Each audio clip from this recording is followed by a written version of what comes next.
पास एक आइडिया है। पहली बोलती है मेरे पास एक आइडिया है। If you take a large ball, अगर आप एक बड़ी बॉल को लोगे विच कैन अकोमोडेट, जो इकट्ठा कर देती है अबाउट 30 पीस मटर को इकट्ठा कर लेती है, then the ball will represent Jupiter. तो ऐसी बॉल को हम बोलेंगे जुपिटर बोलेंगे। 1 pea will represent the earth, और एक जो मटर है वो एक अर्थ को डिनोट करेगी। सोचो कितनी ज़्यादा हो गई, बहुत ज़्यादा हो गई ना ये तो। 1300 मटर के दाने। सैटर्न के बारे में, सनी बोलते हैं इसे, सैटर्न होता है सनी को बोलते हैं। बियॉन्ड जुपिटर, जुपिटर के बाद आता है ये Saturn, which appears yellowish in colour, जो येलो कलर का दिखाई देता है। व्हाट मेक्स इट यूनिक, क्या इसको यूनिक क्या बनाता है इन द सोलर सिस्टम में। इज इट्स ब्यूटीफुल रिंग्स, क्या इसकी ब्यूटीफुल रिंग्स के कारण। ऑफ कोर्स यस, देखो इसकी ब्यूटीफुल रिंग्स के कारण ही ये सबसे यूनिक है। दीज कौन, Saturn.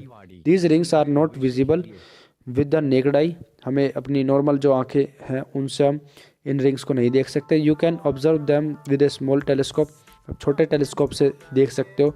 Saturn also has a large number of satellites, और सैटेलाइट्स जो सैटर्न के पास भी बहुत ज़्यादा मात्रा में नेचुरल सैटेलाइट्स होती हैं, मून होते हैं। ऑन वन इंटरेस्टिंग थिंग, एक ही बहुत ही रोचक, एक ही बहुत इंटरेस्टिंग है। One interesting thing about Saturn is that, एक बहुत ही रोचक तथ्य है, फैक्ट है इसके बारे में, किसके बारे में, सैटर्न के बारे में। Is that it is the least dense among all the planets, ये सबसे कम ज़्यादा घनत्व है, ये बहुत ही कम घनत्व है, ये डेंस है, इसके अंदर मतलब मिट्टी ज़्यादा नहीं है, धूल से मिलकर बना हुआ है। Its density is less than that of the water, इसकी जो घनत्व है ना इसका जो, वो किससे भी कम है, मतलब गैस से बना हुआ है ये। ज़्यादातर प्लानट जुपिटर सैटर्न ये किससे बने हुए, गैस से मिलके बने हुए, गैस से, ठीक है। Is less than that of A water, water से भी ज़्यादा इसका कम डेंसिटी है इसकी। यूरेनस एंड नेपच्यून, अब आता है यूरेनस और नेपच्यून का दोनों के साथ में ही है।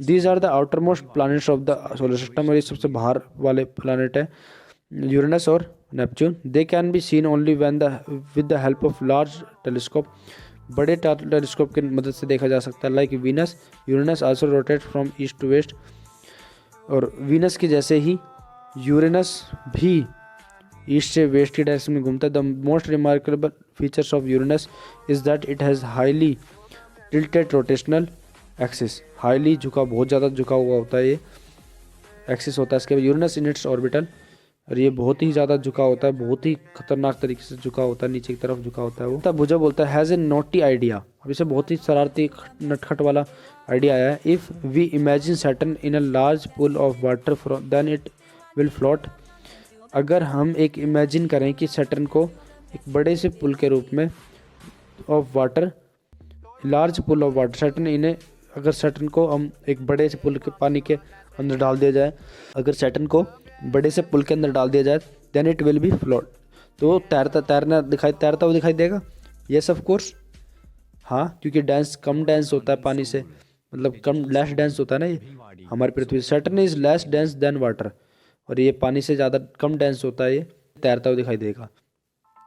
एज ए रिजल्ट, इसी रिजल्ट के रूप में, इन इट्स ऑर्बिटल, इसके ऑर्बिटल में motion it appears to roll on its side, अपने ही ऑर्बिटल में वो कैसे दिखाई देगा, appears to roll on its side, अपने साइड में रोल करते हुए दिखाई देगा।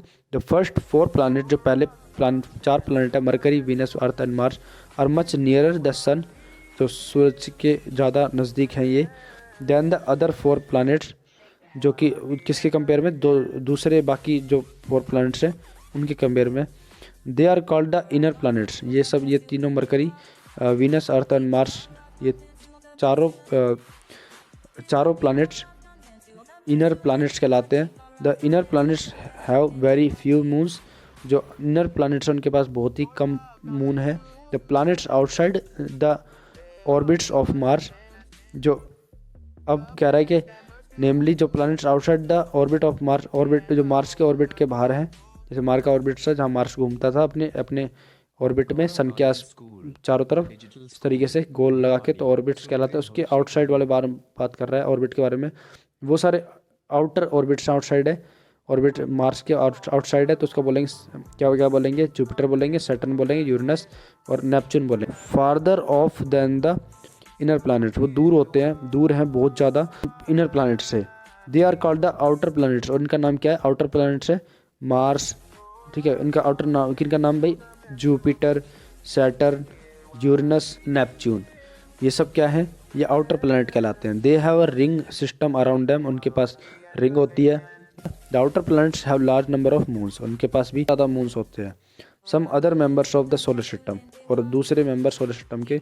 There are some other bodies which revolve around the sun, और जो कुछ दूसरी बॉडीज़ भी होती हैं, सेलेस्टियल बॉडीज़ होती हैं जो सन के आसपास चक्कर लगाती है। They are also members of the solar system, और ये भी मेंबर्स होते हैं सोलर सिस्टम के। Let us learn about them, some of them. Asteroid, asteroid क्या होता है, जैसे कि आपने देखा है जब प्लैनेट्स घूम रहे होते हैं तो जुपिटर के बाद जो एक चट्टान की लेयर होती है जो प्रोटेक्ट करती है पूरी इस तरीके से, अर्थ होता है, फिर जुपिटर होता है, उसके बीच में 4 प्लैनेट होते हैं ऐसे, तो उसके बीच में जो पत्थर घूम रहे होते हैं वो एस्ट्रॉइड होते हैं। कुछ इस प्रकार से दिखाता हूँ मैं आपको डायग्राम में, ये रहे डायग्राम, इनको जो एस्ट्रॉइड बोलते हैं। क्या बोलते हैं इनको हम, asteroid. There is a large gap in between the orbits of Mars and Jupiter, एक गैप, बड़ा सा गैप होता है मार्स और जुपिटर के बीच का। This gap is occupied by a large number of small objects that revolve around the sun, these are called asteroids. और ये बहुत ही ज़्यादा एक नंबर होते हैं, बहुत ज़्यादा छोटे छोटे होते हैं और बहुत ज़्यादा होते हैं नंबर में, जो कि सन के आस चारों तरफ रिवॉल्व का चक्कर लगाते हैं। Asteroids can only be seen through large telescope, asteroid को बड़े टेलीस्कोप से देख सकते हैं सिर्फ। मार्स, और जो मार्स वाला जो प्लैनेट है ये इस प्रकार के, ये मार्स और जुपिटर के बीच होता है ये, और रिवॉल्व करता है सन के। अब आता है कॉमेट्स। कॉमेट्स होते हैं धूमकेतु को बोलते हैं, जो हमें आसमान में दिखाई देते हैं। ये एलिप्टिकल शेप में अंडा आकार, एलिप्टिकल माने क्या होता है, अंडा आकार, अंडे जैसे आकार के शेप में, इस प्रकार से ये चक्कर लगाते हैं। Comets are also members of our solar system, comets हमारे सोलर सिस्टम के ही सदस्य हैं। They revolve around the sun in highly elliptical orbits, और ये हमारे सूरज के चारों तरफ चक्कर लगाते हैं एक एलिप्टिकल अंडाकार शेप में ऑर्बिट्स में।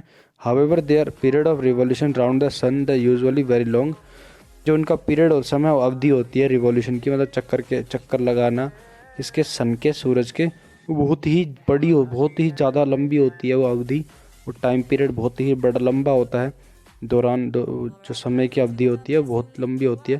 The comet appears generally as a bright head with a long tail, और एक जो कॉमेट होता है उसका जो हेड होता है आगे से तो बहुत ही ब्राइट होता है, और पीछे से कैसी होती है, लंबी पूंछ दिखाई देती है, आगे से चमकता हुआ होता है और पीछे तक लंबी पूंछ होती है, जो लंबाई होती है पूंछ की। Grows in size as it approaches the sun, जो लेंथ होती है किसकी, टेल की, वो जैसे कि जितना नज़दीक जा रहा होता है, जितना नज़दीक सूरज के पास जा रहा होता है वो लंबी होती चली जाती है, क्योंकि वो आइस से बनी होती है।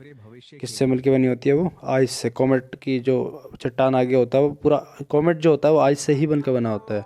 The tail of a comet is always directed away from the sun, दूर होती है, जिस प्रकार जैसे सन यहाँ पर है, सन ये है तो पीछे बनेगी, इस प्रकार दूर रहती है, अवे मतलब दूर रहती है, इस प्रकार से बनती है ना, क्योंकि सन की हीट होती है, हीट निकलती है, क्योंकि और कॉमेट होता है वो आइस से मिलकर बना होता है।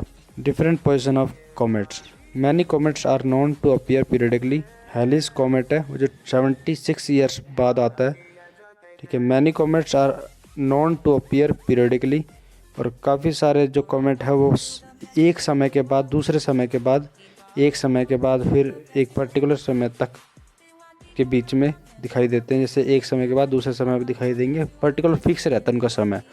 One such comet is Halley's comet, और ऐसे कॉमेट को हम हेलिस कॉमेट बोलते हैं। Which appears after nearly 76 years every 76 years, जो it was last seen in 1986, और ये लास्ट सीन कब देखने को मिला था, 1986 में। When Halley's comet will be visible again 1062 years, superstition मतलब होता है अंधविश्वास। कॉमेट के बारे में जो अंधविश्वास था वो सब। सम पीपल थिंक दैट, कुछ लोग सोचते थे किसके बारे में, कॉमेट के बारे में, मैसेंजर्स ऑफ डिजास्टर्स। कुछ लोगों का मानना था कि ये एक संचालक है, संकेत है किसका, डिजास्टर का, तबाही का, सच एज वॉर्स, लड़ाई होना आपस में, एपिडेमिक, महामारी, या फिर बाढ़ आने का संकेत है। But these are all myths, ये भ्रम था सबका, एंड सुपरस्टिशन, और अंधविश्वास था। Appearance of a comet is natural phenomena, और जो कॉमेट का प्रकट होना है, दिखना है, वो एक प्राकृतिक में है। We have no reason to be afraid of it, और हमें कोई कारण नहीं है, हमारे पास कोई कारण नहीं से डरने का। मेट्योर्स एंड मेट्योराइट्स, मेट्योर्स और मेट्योराइट्स का एट नाइट, रात को अगर आप देखते हो, when the sky is clear, जब आसमान साफ रहता है, and the moon is not there, और जब मून नहीं, चांद नहीं रहता, they may sometimes see bright streaks of light in the sky, जो कि चमकते हुए स्ट्रिक्स दिखाई देखने को मिलते हैं। These are the commonly known as the shooting stars, और इनको नॉर्मली क्या कह देते हैं, शूटिंग स्टार्स कहते हैं। Although they are not stars, जबकि वो स्टार्स नहीं होते, they are called meteors. Star नहीं कहलाते, वो मेट्योर्स कहलाते हैं। Meteor is usually small object that occasionally enter the earth atmosphere layer में एंटर कर जाते हैं। कॉमेट नहीं करते, कॉमेट कभी एंटर नहीं करते। कौन करते हैं, मेट्योर्स करते हैं, मेट्योर्स एंटर करते हैं अर्थ की एटमोसफेयर में। At that time it was a very high speed, और उस टाइम पर वो बहुत ज़्यादा तेज़ी स्पीड में होते हैं वो। The friction due to the atmosphere heats it up, जो एटमोसफेयर के अंदर जो अब भी फ्रिक्शन लगेगा तो उसके कारण क्या हो जाती है, वो मेट्योर्स गर्म होने स्टार्ट हो जाते हैं। It glows and evaporates quickly, ice बर्फ़ से मिलके बने होते हैं, तो इस वजह से वो क्या होते हैं, वो चसते हैं, चमकते हैं, और एवेपोरेट भाप बनकर उड़ जाते हैं जल्दी से। दैट इज़ वाई, इसलिए क्या कारण है इसका पीछे क्या, that is why the bright stick last for a very short time, जिनके पीछे की जो पूंछ टाइप की होती है ना, वो कुछ थोड़े सी समय के लिए होती है।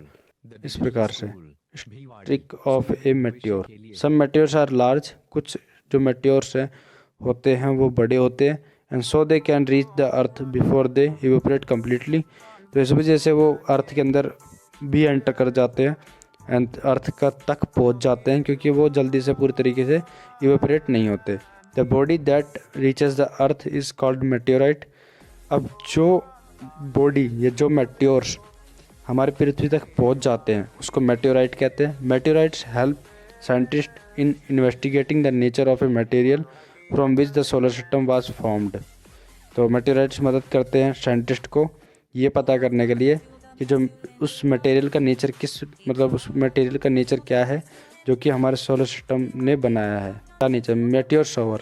When the earth crosses the tail of a comet, जब हमारी पृथ्वी एक कॉमेट से गुजरती है, swarms of a meteors are seen, तो कई सारे, देखो जब कॉमेट घूमता है ना, निकलता है, तो वहाँ पर छोटे छोटे टुकड़े दिखाई देते हैं मेट्योर्स के। These are known as meteor showers, और ये मेट्योर शॉवर्स कहते हैं। Some meteor showers occur at regular intervals each year, हर साल आते हैं रेगुलर, लगातार समय पर। You can find the time of their appearance from the scientific magazine और फ्रॉम द इंटरनेट। आप देख सकते हो मेट्योर शॉवर को गूगल पे सर्च कर सकते हो कब आएगा, या फिर साइंटिफिक जब साइंटिस्ट बताते हैं। आर्टिफिशियल सैटेलाइट जो इंसानों के द्वारा ह्यूमन मैन मेड होती है, जो इंसानों के द्वारा बनाई जाती है, उसको आर्टिफिशियल सैटेलाइट कहते हैं। जैसे स्पुतनिक फर्स्ट, स्पुतनिक सेकंड, और आर्यभट्ट वाली, जैसी आर्यभट्ट इंडिया की सबसे पहली सैटेलाइट थी, और जो स्पुतनिक थी वो थी विश्व की सबसे पहली satellite. You must have heard, आपने पहले कभी पढ़ा होगा, there were a number of artificial satellite which are orbiting the earth, जो कि अर्थ के चक्कर लगाती है। You might wonder how artificial satellites are differ from natural satellites. आपको आश्चर्यचकित होना जरूरी है कि भाई कैसे आर्टिफिशियल सैटेलाइट नेचुरल सैटेलाइट से डिफरेंट होती है। नेचुरल सैटेलाइट हो गया हमारी मून हो गया, चांद को बोलते हैं हम, और आर्टिफिशियल सैटेलाइट जैसे हमने खुद ने बनाई है। Artificial satellites are man made, जो आर्टिफिशियल सैटेलाइट वो मैन मेड होती है, और नेचुरल सैटेलाइट्स नेचर बनाते हैं, नेचुरल होती है। They are launch from the earth, और ये हमारे पृथ्वी के द्वारा लॉन्च की जाती है। कौन, artificial satellite. They revolve around the earth much closer then earth natural satellite the moon, और ये हमारे मून से, चांद से भी ज़्यादा नज़दीक होती हैं। कौन सी? Artificial satellite. और ये रिवॉल्व करती है हमारी पृथ्वी के चारों तरफ, चक्कर लगाती है। इंडिया हैज़ बिल्ट, इंडिया ने बनाया है, and launch several artificial satellites, बहुत ही ज़्यादा, काफ़ी मात्रा में सैटेलाइट्स को लॉन्च किया है। Aryabhata was the first Indian satellite, और जो आर्यभट्ट थी वो सबसे पहली इंडियन सैटेलाइट थी। Some other Indian satellites are IN, INSAT, IRS, Kalpana first, EDUSAT etcetera, EDUSAT। Artificial satellite have many practical applications, और जो आर्टिफिशियल सैटेलाइट्स हैं उनकी काफ़ी सारे प्रैक्टिकल एप्लीकेशंस है। They are used for forecasting weather, और जो आर्टिफिशियल सैटेलाइट्स मौसम के विभाग के काम आते हैं। ट्रांसमिटिंग टेलीविज़न देखने का काम आता है। रेडियो सिग्नल्स में काम आते हैं। They are also used for telecommunication, और जो सैटेलाइट होती है वो टेलीकम्युनिकेशन के लिए काम आती है। एंड रिमोट सेंसिंग, और रिमोट सेंसिंग की जो रिमोट सेंसिंग होता है उनके सब के लिए। I want to tell you that my remote sensing we mean collecting information from a distance. Remote sensing का मतलब होता है कि इंफॉर्मेशन कलेक्ट करना दूरी से, एक जगह से दूसरी जगह। ये इंडियन सैटेलाइट्स हैं।